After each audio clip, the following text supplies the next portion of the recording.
বিসমিল্লাহির রহমানির রহিম। পরম করুণাময় ও অসীম দয়ালু আল্লাহর নামে শুরু।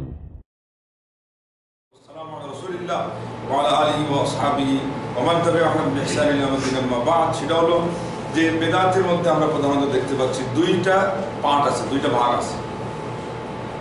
এক বেদাত মানুষকে শিরক পর্যন্ত পৌঁছে দেয়, যার মাধ্যমে তার ঈমান ইসলাম সব শেষ হয়ে যায়, তার আমল নষ্ট হয়ে যায়, ক্ষমার দরজা বন্ধ হয়ে যায় চিরতরে, জাহান্নাম তার জন্য অবধারিত হয়ে যায় এবং জান্নাত তার জন্য চিরতরে হারাম হয়ে যায়, কোনোদিন সে জান্নাত পাবে না। এমনকি তার সুপারিশকারী হিসেবে কোনো ওলি, কোনো নবী, কোনো ফেরেশতা কেউ এগিয়ে আসবে না। বেদাতেরই এই ধরনের প্রকার আছে। এই প্রকারের মধ্যে যেটা হলো কবরে কিন্তু তওয়াফ করা শুরু করেছে, বলেন নাউযুবিল্লাহ। কবরে তওয়াফ, এটা আপনি দেখতে দেখছেন বেদাত, কিন্তু এটা তো শেষ পর্যন্ত কোথায় গিয়ে পড়ছে? শিরক। কেন? হুবহু আল্লাহ রাব্বুল আলামিনের যে অধিকারটা, তওয়াফ তো আমরা একটা জায়গাতেই করি, সেটা কোথায়? কাবা শরীফে গিয়ে, উমরা এবং হজ উপলক্ষে। এটা তো আর কোনো জায়গায় নেই। আর অলিম্পিকালরা খেলতে গেলেও একটা তওয়াফ করে, সেটা তো হলো আলাদা খেলার বিষয়। ওই জায়গাতেই আপনি জাগতিক আর ধর্মীয় বিষয় পার্থক্য বুঝে নেবেন।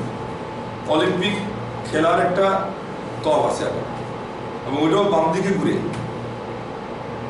এমন কেউ যদি বলে যে খেলোয়াড়রা বাম দিকে ঘুরছে, আপনারও কাবাকে বাম দিকে রেখে ঘুরেন, তো এটার সাথে এটা মিল হয়ে গেল, সেটা তো হবে না। ওটা হলো জাগতিক বিষয়।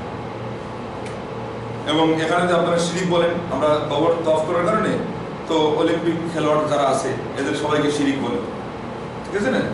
এই জায়গাতেই ওই যে বেদাতের মধ্যে তারা যে তালগুল পাকাইছে, ওইটার গুরুত্ব ফুটে ওঠে যে জাগতিক বিষয় থেকে ধর্মীয় বিষয়কে আলাদা করা জরুরি।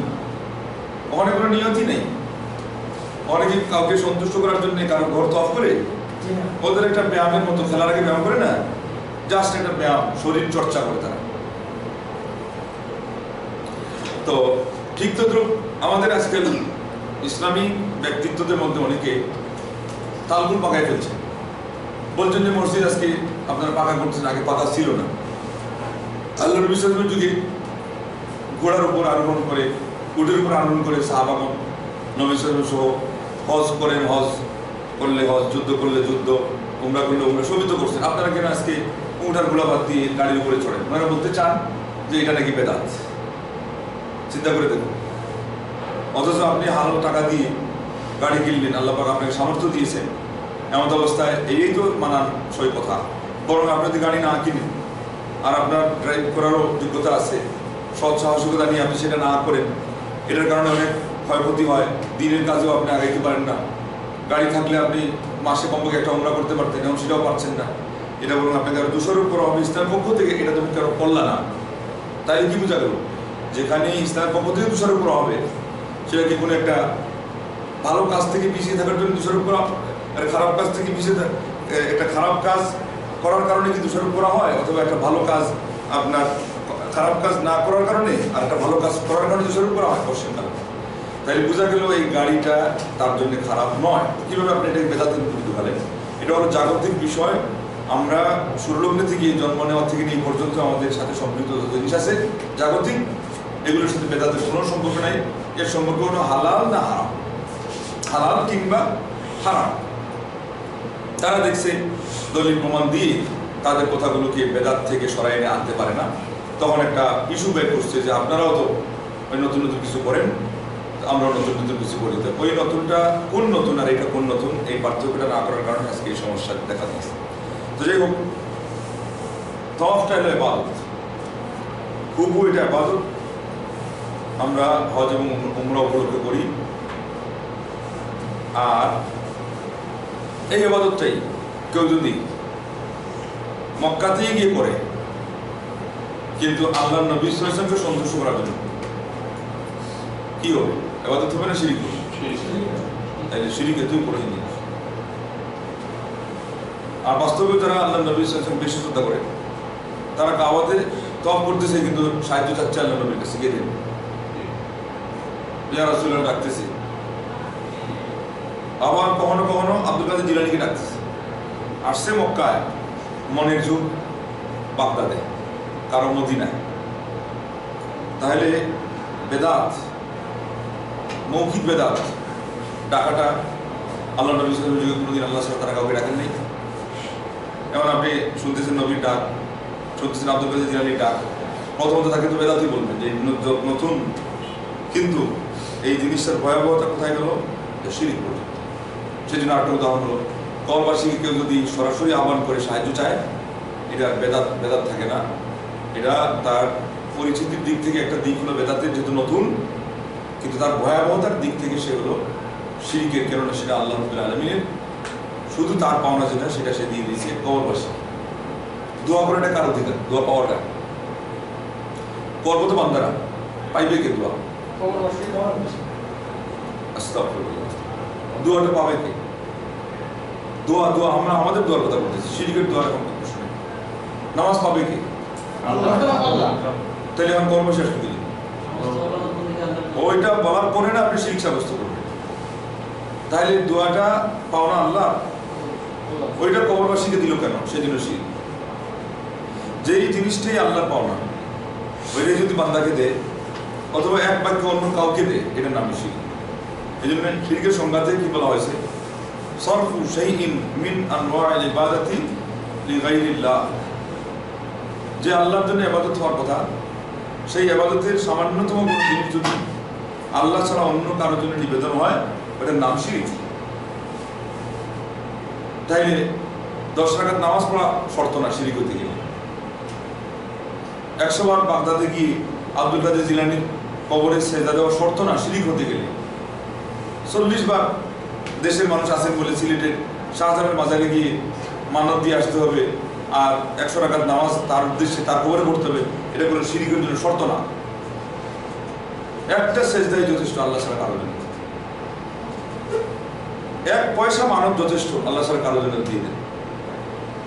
1 তিল পরিমাণ মাসি দিয়ে দিল, দিয়ে কোথায় চলে গেল? মুসলিম আহমদের হাদিস, জাহান্নামে। তার মানে 1 তিল পরিমাণ কিছু দেওয়া আল্লাহ ছাড়া অন্যের ভয়ে, অন্যের নামে যথেষ্ট ইমান নষ্ট হয়ে যাবে। ওই যে কবিরাজ এর বাড়িতে যান বিপদে পড়ে, এরপরে কবিরাজ বলে যে মুরগি দিতে হবে, কার জন্য দিতে হবে? আপনি যদি ভালো আলিমের কাছে যেতেন, তাইলে উনি মুরগির কথা বললে বুঝে যেতেন দান, যেটা আল্লাহর জন্য দেওয়া হতো। কবিরাজের কাছে যখন গেছেন এবং শুনেছেন যে মুরগি দিতে হবে, ওইটা হলো ওই জিনের জন্য মুরগি দেওয়ার দান। যেই জিনিস মানত আল্লাহর জন্য দিলে হবে ইবাদত। একটা প্রাণী আল্লাহর উদ্দেশ্যে জবাই করলে হবে ইবাদত, তার নৈকট্য। সেই জিনিসটাই আরেকজনকে ভয় করে, তাকে সন্তুষ্ট করে, বিপদ থেকে বাঁচার জন্যে তার উদ্দেশ্যে মুরগি কেন?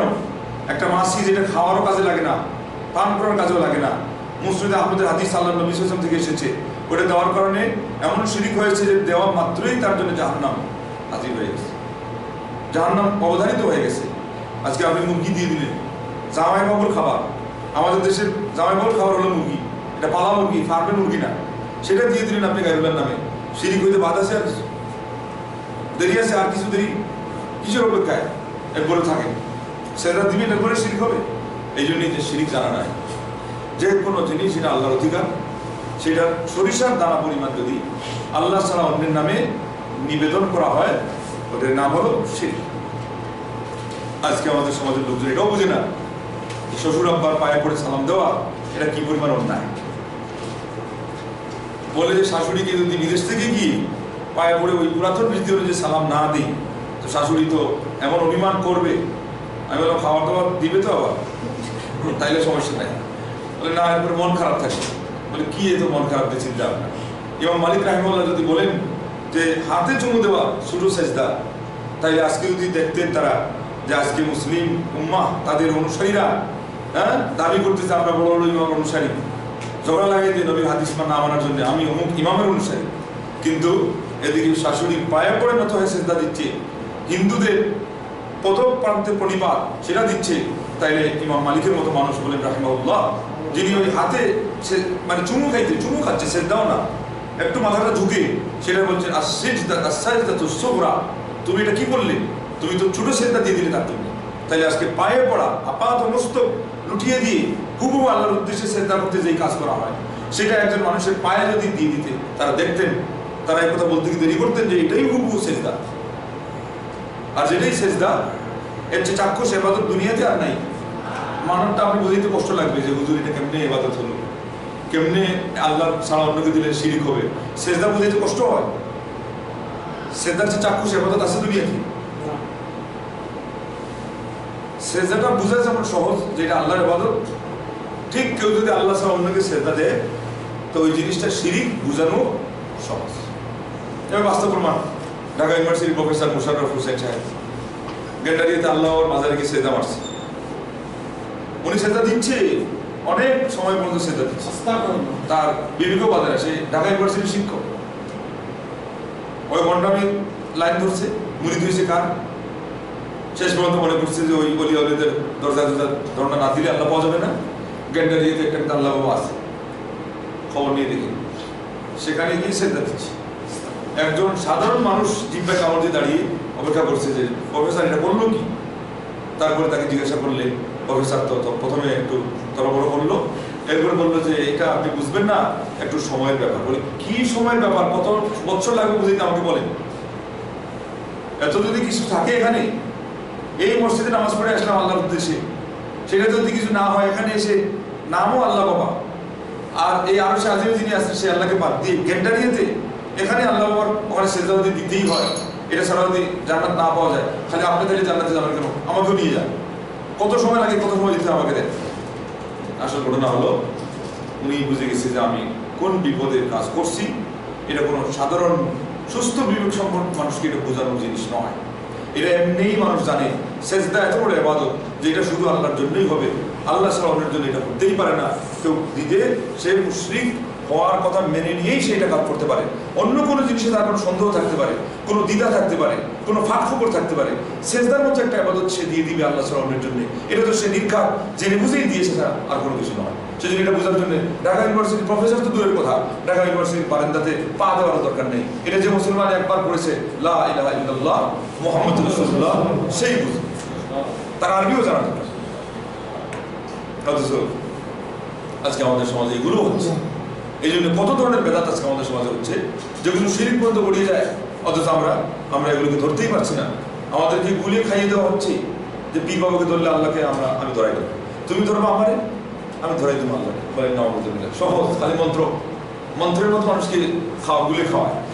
কমলাপুর রেল স্টেশনের রোডের ওপারের মসজিদে দেখবেন 3 ফুট ওয়ালের পরে মাজার আছে একটা, ওই ওখানে মানুষ নামাজ পড়তেছে, আর এই মাজারের এখানে একজন দাঁড়িয়ে বলছে, আল্লাহ বলছেন ওমা খালাকতুল জিন্না ওয়াল ইনসা ইল্লা লিয়াবুদুন, সূরা যারিয়াত আয়াত নম্বর 56, যে আল্লাহ বলছেন আমি জিন এবং ইনসানকে শুধু আমার ইবাদতের জন্য সৃষ্টি করেছি, অতএব আপনারা সেজদা দেন।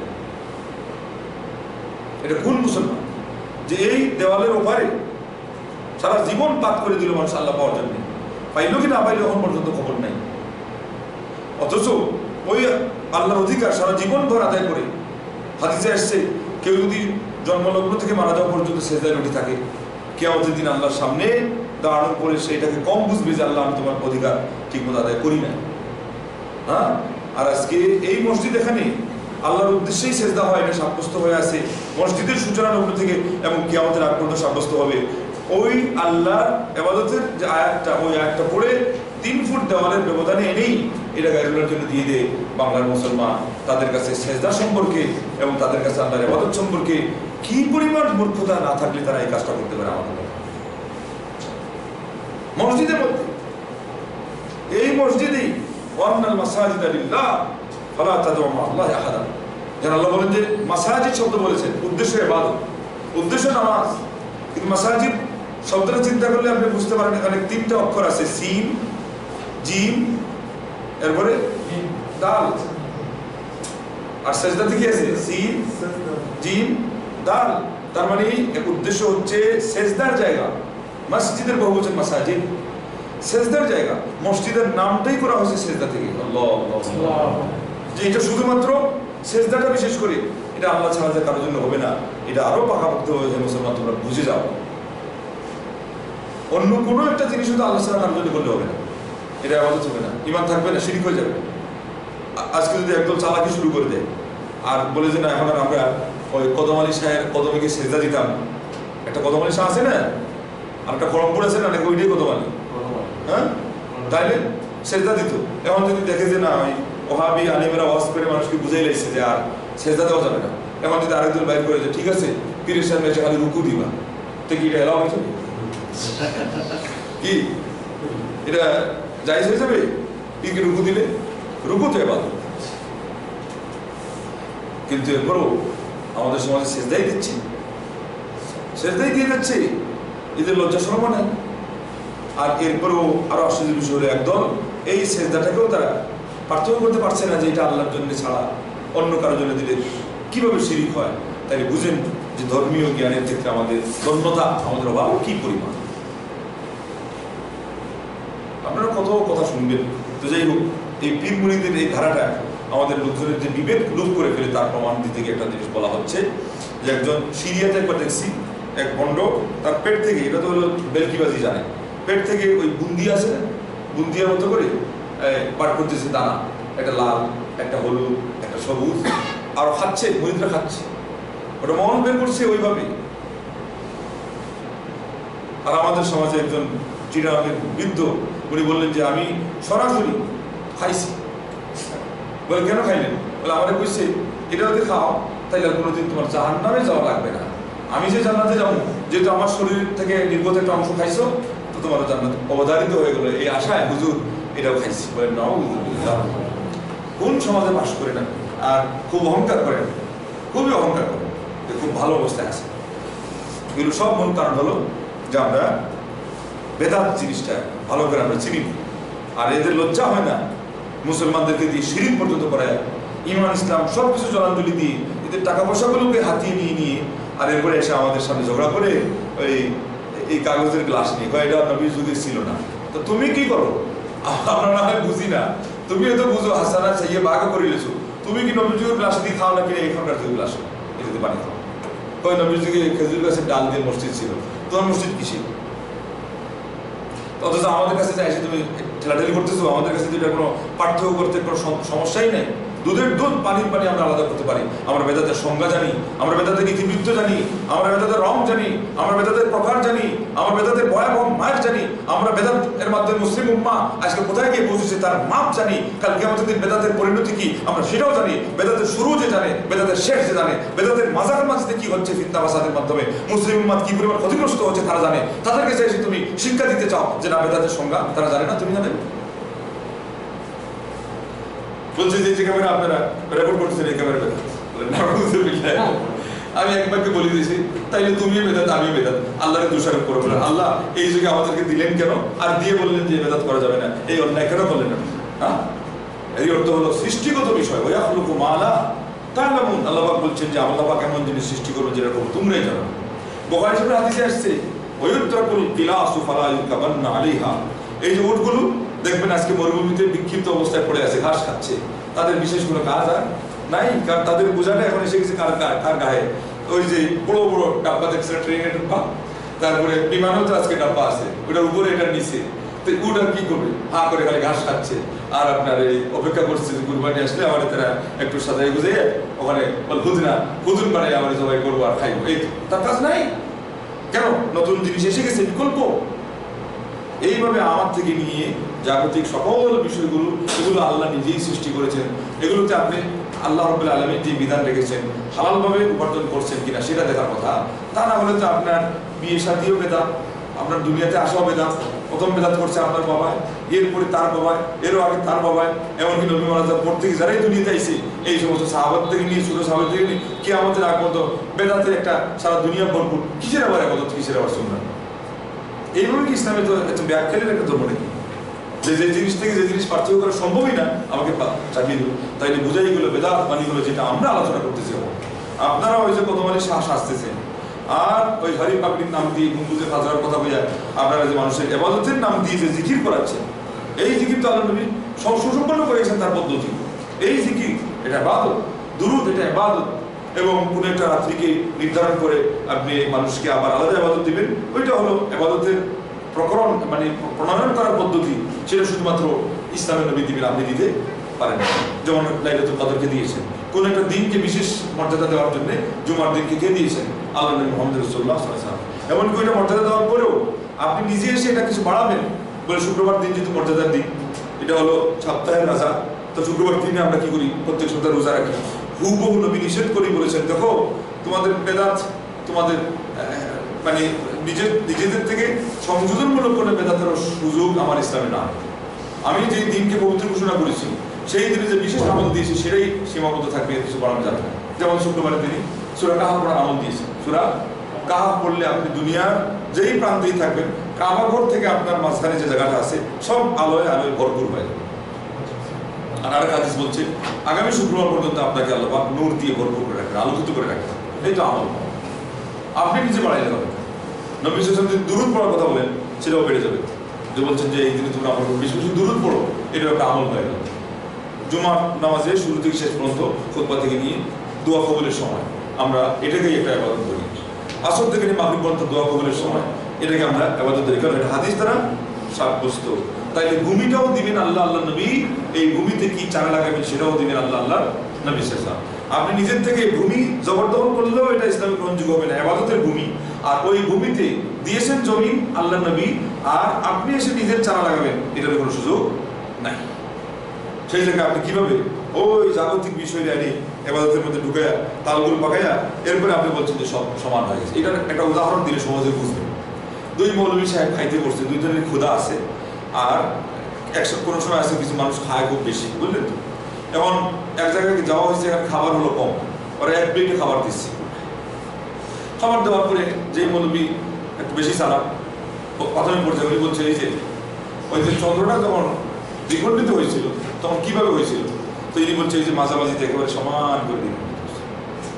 বলে আচ্ছা, তাইলে আজকে আমার এই অংশ আপনার এই অংশ, উনি মানে ভাগটা অর্ধেকটা নিশ্চিত করলো। আর সেটা দেখা যায় ওনার প্রতিপক্ষ যে উনি আরো চালাক, উনি তখন বলছে আচ্ছা যখন কিয়ামত কায়েম হবে তখন দুনিয়ার কি অবস্থা হবে? তখন এই লোক প্লেটটা হাতে নিয়ে উলট পালট করে চতুর্দিকে ঘুরে বুঝে এইরকম সব উপর মিক্স হয়ে যাবে, ডাইন বাম হয়ে যাবে, আর পশ্চিম পূর্ব হয়ে যাবে, এখন মিক্স হয়ে গেল। তখন এই লোক বলছে যে তাইলে কেমনই হবে? তাইলে আর ভাগাভাগি নেই, যে যত খাইতে পারে ওখানে খাও। এই বেচারা খাওয়ার মধ্যে বাহাদুর ছিল আর কি, তার ভাগে বেশি এসে গেল। আজকে আমাদের এই মৌলবীদের অবস্থা হলো তাই। মিলাতে দেখে যে টাকা আর হবে না, এখন কি করতে হবে? ওই উলট পালট করে দুনিয়ার বিষয়ে আখিরাতের বিষয়ের মধ্যে নিয়ে জাগতিক বিষয়ের ইবাদতের বিষয়ের মধ্যে ঢুকে তালগুল পাকায় এখন সবই বেদাত। আর বেদাত করলে সবাইকে করতে হবে, আর সুন্নতি আমল করতে গেলে সবটাই সুন্নতের ভিতরে ঢুকে রাখতে হবে। এটা হলো নিজেদের অবস্থা, এটা হলো নিজেদের দুর্বলতাকে ঢাকা দেওয়ার একটা ব্যবস্থা মাত্র, আর কিছুই না। আল্লাহ নবী সাল্লাল্লাহু আলাইহি ওয়াসাল্লাম পরিষ্কার বলে দিয়েছেন কি আমরিনা হাদা, মুসলিম শরীফের হাদিস, বুখারীতে আসছে, একটা হাদিসা বুখারীতে আর মুসলিমে আমিলা। আমরিনা এর অর্থ সকল আলেমগণ বলেছেন দিন, আমাদের এই দিন। এই হলো ততএব আমাদের বেদাতের মধ্যে আমরা পাইলাম সমাজের প্রচলিত বেদাতের মধ্যে অনেকটা শিরিক পর্যন্ত গড়িয়ে যায়, আর কিছু বেদাত আছে শিরিক পর্যন্ত গড়ায় না ঠিকই, কিন্তু অপেক্ষমান আছে। অপেক্ষমান আছে, আপনি খালি দেরি করলেই ধাক্কা দিয়ে আপনাকে শিরিকে ঢুকায়। আর এটা তো শয়তানের পলিসি।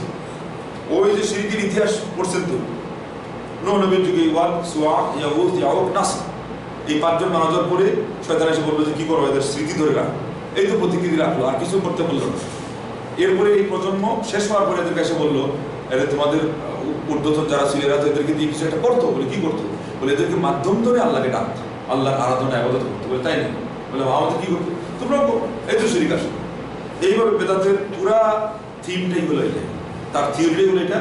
প্রথমে আপনাকে এমন এক জায়গায় নিয়ে দাঁড় করাবে, ওই জায়গা থেকে আপনার হয় তওবা করে পিছনে ফেরত আসবেন, তাইলে সুন্নতের কিস্তিতে উঠে গেলেন, নূহ নবীর কিস্তির মতো আল্লাহ নবী সুন্নাহ সুন্নতি কিস্তিতে উঠে গেলেন, বাঁচে গেলেন, বেঁচে গেলেন। আর না হলে আপনি সামনের দিকে আগাইলেই শিরকে হয়ে পড়েন, শিরকের খপ্পরে পড়ে গেলেন। তার বাস্তব উদাহরণ হলো এই তো দুরূদ, এটা সুন্নতি ইবাদত ছিল। এই দুরূদকে কেন্দ্র করে কি করা হলো? মিলাদ মাহফিলের বেদাত আবির্ভাব ঘটানো হলো। এখন মিলাদ মাহফিল কি বেদাতের মধ্যে খাদ্য আছে না শিরিক হতে গেছে? কিভাবে শিরিক হতে গেছে? বেশিরভাগ লোক যারা মিলাদ পড়ে তারা শেষ পর্যন্ত একটা চেয়ার দাঁড় করায়, এরপরে নিজেরা দাঁড়িয়ে যায়, আল্লাহ নবী শেষ আসতেছেন মনে করে। এই যে আল্লাহ নবী আসতেছেন গেল একটা শিরিকে, যে নবী গায়েব জানেন। তারা বলে আমি বাংলাদেশে মিলাদ করতেছি, নবী মদিনায় আবার মারা গেছেন, কেমনে জানলেন? হ্যাঁ, শিরিক শুরু হয়ে গেল কিনা? এরপরে নবীর উদ্দেশ্যে মর্যাদা দাঁড়িয়ে গেল। এই যে দেখেন, আগে বলছিলাম কেউ যদি সেজদার পরিবর্তে রুকু আবিষ্কার করে, আপনারা বলছেন যে না এটাও শিরিক হবে। এমন মিলাদের মধ্যে কি আবিষ্কার করছে? কিয়াম। আল্লাহর পরিবর্তে অন্য কারো সম্মানার্থে দাঁড়ানো, এইভাবে এটা কিন্তু ওই জায়গায় চলে গেল। সেই জন্য এটা সূত্রপাত করতেই তো নবী মানা করছেন, তিরমিজি শরীফের হাদিস আছে বিশুদ্ধ। কেউ যদি এই কথা পছন্দ করে যে মানুষ তার জন্য দাঁড়িয়ে সম্মান করুক, শুধু সম্মান, নিছক সম্মান, ইবাদতের জন্য না, সে তার ঠিকানা জাহান্নাম বানিয়ে নেয়। ইন্না লিল্লাহি ওয়া ইন্না ইলাইহি রাজিউন। আর এখন আমার নবী সাল্লাল্লাহু আলাইহি ওয়াসাল্লাম ওই জায়গায় বসাচ্ছেন যেই নবীর সারা জীবনপণ সাধনা ছিল শিরক থেকে মানুষকে হেফাজত করা। বেদাতি সকল লাইন কাট থেকে উম্মতকে কেটাক করে তাদেরকে ওই সূত্র থেকে মুক্ত রেখে সুন্নতি তরিকায় জান্নাতের পথ দেখিয়ে দেওয়া। আজকে আপনি নবী সাল্লাল্লাহু আলাইহি ওয়াসাল্লামকে দিয়ে প্রথমে কি বললেন? বেদাত আবিষ্কার করলেন। এরপরে তার উদ্দেশ্যে ওই আল্লাহর মতো করে, হ্যাঁ, আল্লাহ গায়েব যায়, অতএব ওই গ্রহণ করে নবী আসছে, তাইলে তো আল্লাহর মতো করে সম্মান করতে হবে। দাঁড়িয়ে গিয়ে আপনি নবীকে দিয়েই শিরিক করলেন। আলেমগণ বলেছেন যেহেতু আমাদের নবীর পরে আর কোনো কিতাব আসবে না, এই জন্য এটা বলা হয় নাই, কিন্তু যেটা ঈসা আলাইহিস সালাম বলেছেন ওইটা দিয়ে এটা বোঝানো হয়েছে যে আপনাকে বুঝতে হবে কাল কিয়ামতের দিন আল্লাহ পাক যে ঈসা আলাইহিস সালামকে ডাক দিয়ে বলবেন, আমি কি তোমাকে আর তোমার মা ইবাদত করার জন্য দুনিয়াতে পাঠিয়েছিলাম? তা দাওয়াত দেওয়ার জন্য। উনি বলবেন যে আল্লাহ, এটা তো আমি জানি না, আমি কি করছি না করছি, আমার মনে কিছু না আসলে আপনি জানেন, আপনার মনেটা আমি জানি না। তার মানে উনি অস্বীকার করবেন এইভাবে, এই শব্দ দিয়ে। এটা হবে তাদের ওই যারা যীশু খ্রিস্টকে দিয়ে শিরিক করছে তাদের জন্য প্রহার, আঘাত, মানসিক মায়ের শাস্তি তো আছেই। শিরিক করলে তো আর উপায় নেই, মাপ নেই। হুকুম আমাদের এই নবীকে নিয়ে সাল্লাল্লাহু আলাইহি ওয়াসাল্লাম যারাই বাড়াবাড়ি করছে, নবী গায়েব জানেন, নবী নূরের তৈরি, নবী নাইলে দুনিয়ায়, আধারে ডুবিত ছবি, হ্যাঁ, এদের কারণে আল্লাহ নবী সাল্লাল্লাহু আলাইহি ওয়াসাল্লামকে কিয়ামতের দিন আল্লাহ প্রশ্ন উত্তরের জন্য দাঁড় করাবে। তুমি কি নবীদেরকে শিখিয়ে গেছিলা যে তুমি গায়েব, তুমি জিন্দা নবী, তুমি কবর থেকে যে যেখানে মিলাদ করে সেখানে হাজির হবে, এটা কইছিলা না? আল্লাহ নবী এটাই বলবেন যে আল্লাহ, এটা তো আমি বলি। ঠিক আছে, এটা তাদের জন্য আঘাত হবে, কঠিনভাবে মায় হবে, তাদের লাঞ্ছনা, বঞ্চনা, বঞ্চনা এবং শাস্তিতে এটা একটা অ্যাড হবে, যুগ হবে। তারা অন্য মানুষের শাস্তি পার্থক্য হয়ে যাবে। আল্লাহ নবী সাল্লাল্লাহু আলাইহি ওয়াসাল্লাম দিয়ে শিরক করে। এই জন্য সাবধান, যারাই যত বেশি বোকামি করতেছেন আর মনে করতেছেন যে হ্যাঁ নবীর মহব্বতের কারণে এটা হচ্ছে, এটা বোধহয় মাফ হয়ে যাবে, এটা আলাদা একটা পর্দা পড়ে যাবে, মনে করবেন যে এটা আরো কঠিন। কারণ যেই জিনিস যত ভালো, যেই জায়গা যত পবিত্র, সেই জায়গায় পাপ করা অন্য জায়গায় পাপ করার চেয়ে আরো জঘন্য। মসজিদে গিয়ে যদি গান বাদ্য শুনি, মসজিদে গিয়ে যদি একটা খারাপ কথা বলে, এটা আর ওই আপনার এই সাধারণ রোডের মধ্যে দাঁড়িয়ে কথা বলার সমান। তো ঠিক তদ্রুপ একটা মূর্তিকে দিয়ে শিরিক করা আর আল্লাহ নবীকে দিয়ে শিরিক করা এটা সমান নয়। কোনটা বেশি জঘন্য? আল্লাহ নবী সাল্লাল্লাহু আলাইহি ওয়াসাল্লাম দিয়ে শিরিক করা। অথচ এইভাবে আজকে আমাদের সমাজের লোকজন পীর আউলিয়া এদের নামে বেদাত করতেছে, এদের নামে শিরকও করতেছে। আব্দুল কাদের জিলানীর নামে বাগদাদি সেজদাও দেয়। আল্লাহর নামে সেজদা দিলে কাজ হয় না, একটা বাগদাদি সেজদা দেয় তারা, বলে নাউজুবিল্লাহ। এটার নাম হল বাগদাদি সেজদা। কার উদ্দেশ্যে দেয়? আব্দুল কাদের জিলানীর নামে। আর এটা মনে রাখবেন, শিরিকের জন্য আগে কথাই পরিষ্কার হয়ে গেছে, আবার বলে দিই, শিরিকের জন্য এক ডজন কিছু করতে হবে, এটা শর্ত না। এক তিন পরিমাণ, যেমন উদাহরণ দেয় না, যেখানে এক ফোঁটা পেশাব করলে যা, পুরোটা পেশাব দিয়ে ফুল হলেও তা নাপাক অর্জন নেই। তো শিরিক এমন একটা কঠিন ভয়াবহ অপরাধের মহাপাতকী, সেটা তিন পরিমাণ হয়ে যায়, আপনার ঈমান শেষ। আর ওই শিরিকের জন্য যুগসূত্র হচ্ছে বেদাত। বেদাত হলো পোস্ট অফিস। আলিম বলছে সেটা ভায়া, আমি আপনাদেরকে একটা উদাহরণ দিয়ে বুঝাইলাম। ঠিক তো জিকির আর একটা ভায়া।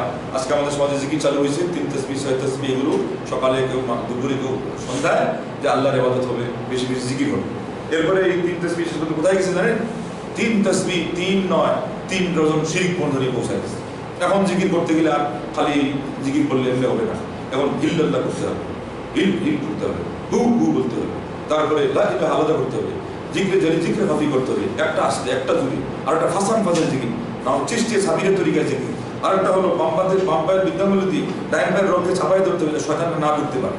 এরপরে বলছে যে মনে মনে এই নাম করবে কি, ওহে আল্লাহ হে রাসূল রব্বুল আলামিন, তোমার নূরের ইশ তার কলবেতে আমার কলবে দাও, বি ওসিলাতে এই জিকির শুরু হয়ে যাবে। এটা নিয়ত আগে করতে হয়, এটা হলো তাদের নিয়ত। এরপরে নিয়ত আমার কলব পীরের কলবের থেকে, পীরের তার পীরের, পীরের কলব তার পীরের, আর গিয়ে এরপরে মদিনা হয়, বাগদাদ হয়, আজমির হয়, তারপরে আপনার এই যে শাহজালাল শাহপাড়া, এই ভান্ডারি চিটাগাং সিলেট হয়ে, এরপরে বলে লা ইলাহা ইল্লাল্লাহ জিক্রের নফি ইসবাতের ফয়জের বরকত তার অন্তরের মধ্যে আসতেছে। এইভাবে শয়তানি করে। অথচ এই জিকিরটা আদব সহকারে করলে, সুন্নতি তরিকা জিকিরটা করলে তার সুফল আমাদের অন্তরে আসতো। আল্লাহ নবী সাল্লাল্লাহু আলাইহি ওয়াসাল্লামের তরিকা বাস্তবায়ন করা হয়তো, আল্লাহ আমাদের খুশি হয়ে যেতেন এবং তাওহীদে আকীদা বিশ্বাস আমাদের মাধ্যমে সুসংগঠিত থাকতো। আমরা সহজে আজকে এই পর্যন্ত পৌঁছলাম যে বেদাত জিনিসটা হলো সবসময় শিরকের। আল্লাহ রাব্বুল আলামিন আমাদেরকে এই বেদাত থেকে হেফাজত করুন, যেই বেদাতের মাধ্যমে আজকে আমাদের সমাজ শিরকের সেই সাগরের মধ্যে হাবুডুবু খাচ্ছে। বলেন আমিন। আলহামদুলিল্লাহ।